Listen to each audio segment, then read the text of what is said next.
Hello, boys and girls, ladies and gentlemen. My name is Al Capone, and welcome to SWOOOORDS!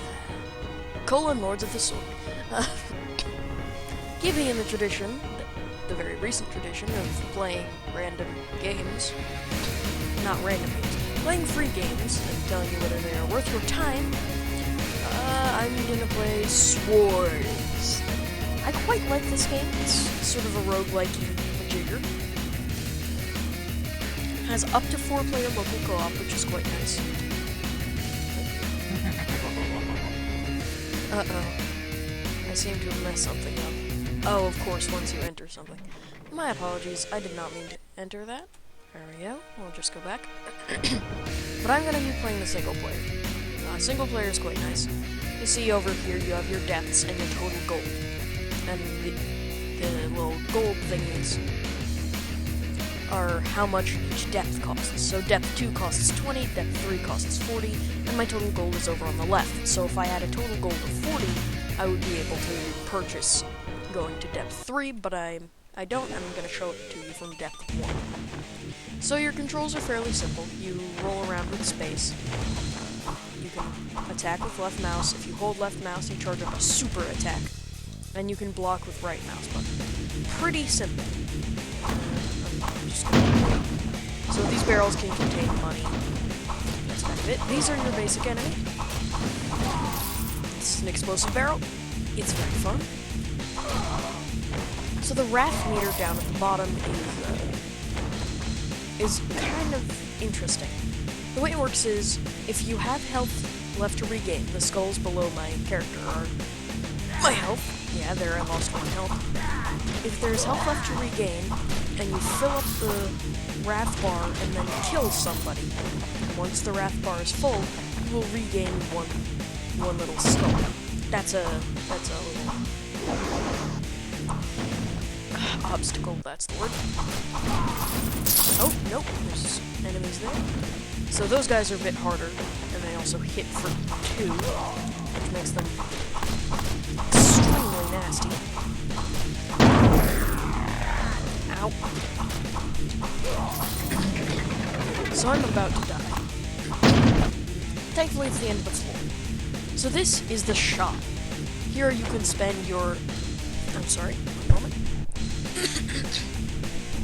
Sorry about that, I had something stuck in my throat. Here you can spend your ill-begotten loot on weapons and heals.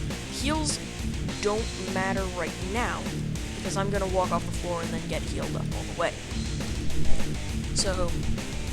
So here, my only options are sabers, and they all cost 5 gold. The saber is actually a good sword. The saber is the quick sword. There's a couple of different, almost, kinds of sword. Oh, and this one's special ability is a ranged attack. There's this sort of fast sword, which in my opinion is definitely the best. Then there's sort of a super tough... Yeah, then there's the super tough, like, super hard-hitting, slow sword, the sort of middle-of-the-road sword. And then there's the fast, and then there's the a little bit faster, a little bit more damaging sword. Yeah, the long sword, which is your starting weapon, is never something you want to hold on to. There we go. These guys have shields, which you have to breach before you can kill them. But you can just, on the third attack of a combo is a stun attack. So you can just stun them down and then massacre them. Okay. So the way this game works is is to create a floor, it'll put together a whole bunch of rooms, a whole bunch of preset rooms. Like, that's the way most procedurally generated roguelike games actually work. It's 2nd floor, so I don't need to buy a heal right now. So, yeah. So it's pretty nice. You can start recognizing rooms and, like, figuring out patterns. I think I'm gonna get the Claymore. So the Claymore is the slow, hard-hitting one. Right, and it also has an AoE. The Zweihander is kind of like it's the sort of all-around, a bit better sword. It's the jack of all trades. Oh, and all of the swords, as far as I can tell, have a different dodge. Okay, I should have gotten more health. Thankfully, I can, because I can retreat past here and go back to the shop and buy some more health. This health will refill you entirely. And did they all die? I really hope I didn't glitch the game, because there is a glitch that occasionally happens if you retreat past one of those red barriers.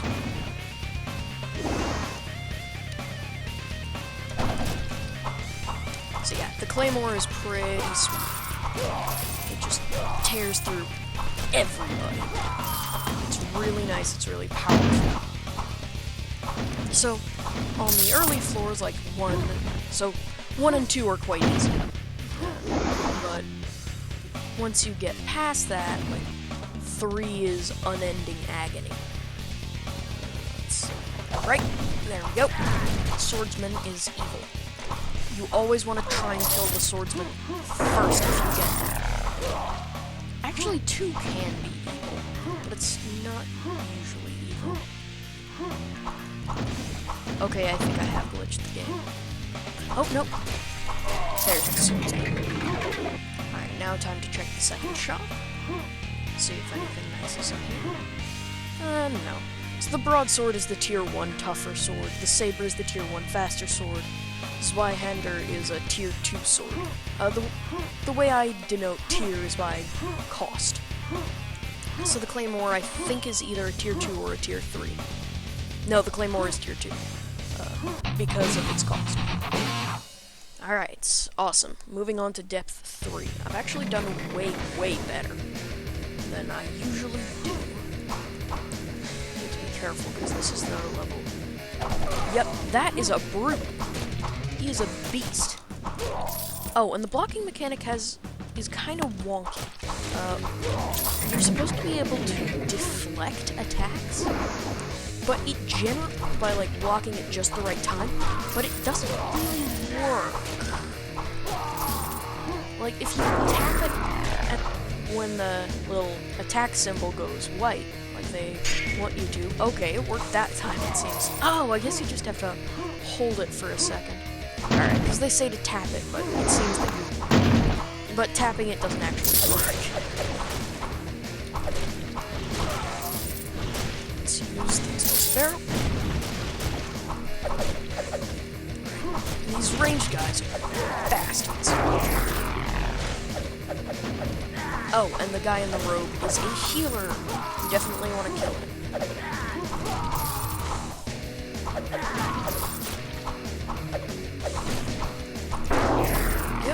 Some health. I lost some health to him. Yeah. Now let's see. There might be 2 shops right across from each other. Aha! The Durandal. Yeah, Durandal is 3rd tier. The Durandal is the best weapon I've encountered so far because of that. Its special ability is insane. Plus, it attacks super fast. It's a 3rd tier fast sword. Plus it has this jump, which is fantastic for avoiding traps. Like, these are traps. If you come into contact with them, they'll hurt you. Same with the spikes on the walls. But yeah, look at that. Alright, die, oh god, don't die because of lag. Yeah, this game runs perfectly fine. Any lag is just because I'm recording. To risk. So, the issue there was I had basically no health, so I had to risk dying on that trap, because otherwise it was basically a guaranteed death.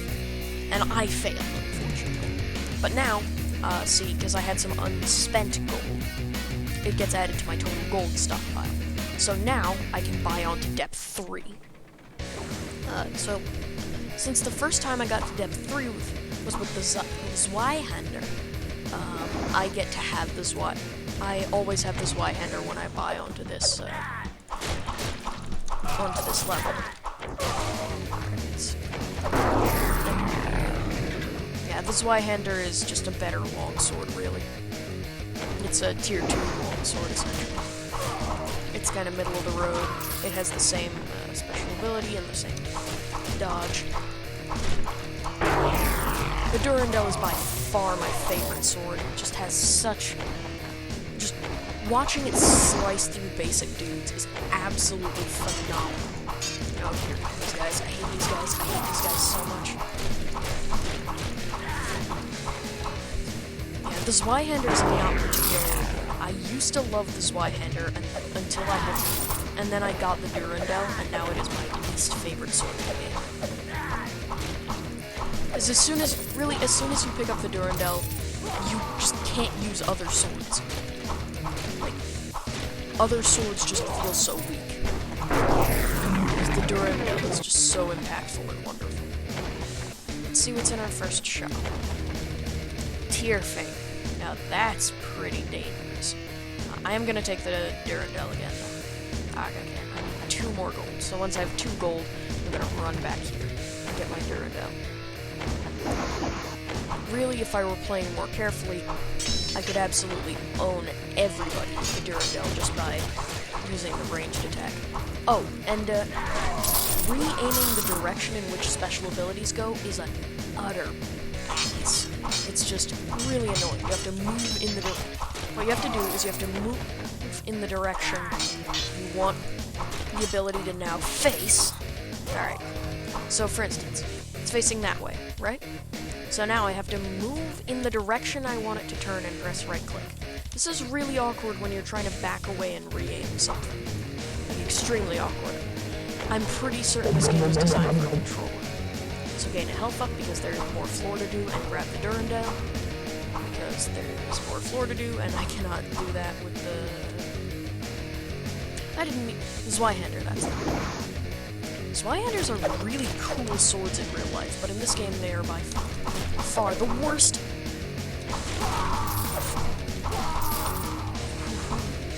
Yeah, the Tearfang actually has a ranged ability.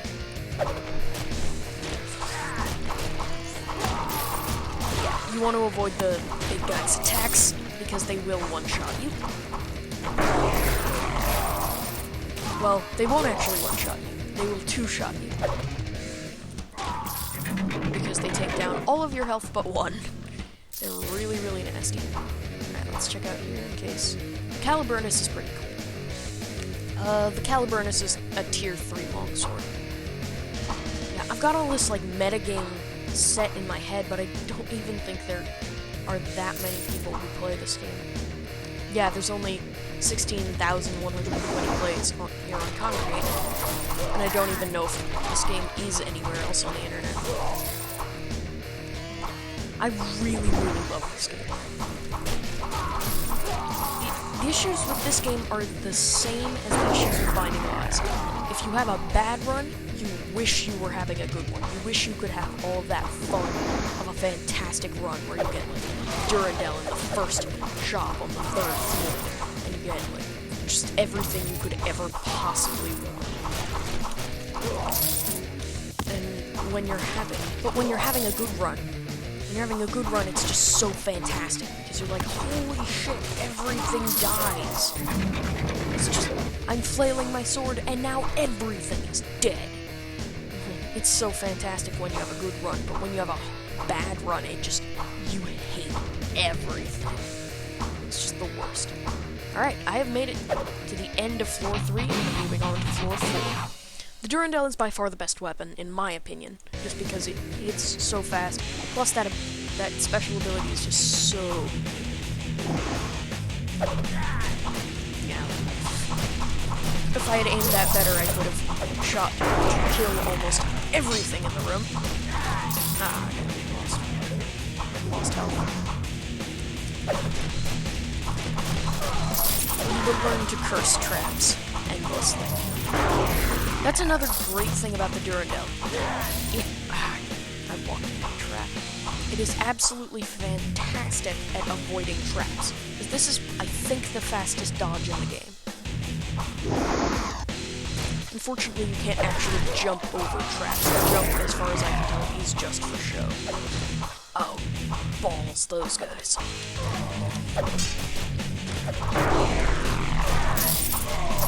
These guys are utter ass. Those armored shielded guys are so hard to kill. But then I do have the Durandal. Oh, crap. Pretty sure Durandal is some kind of elven sword in Lord of the Rings. Damn. Well, I'm going to call it there. This is a really, really good game, and I would suggest you play it. I'm sure this is hilarious fun with friends as well. Just everybody jumping around using special abilities and kicking ass. So yes, I would suggest you at least give this game a try, maybe play it with some friends. Anyway, words, I'm good at them. My name is, was, and always will be Al Capone, and I will see you next time.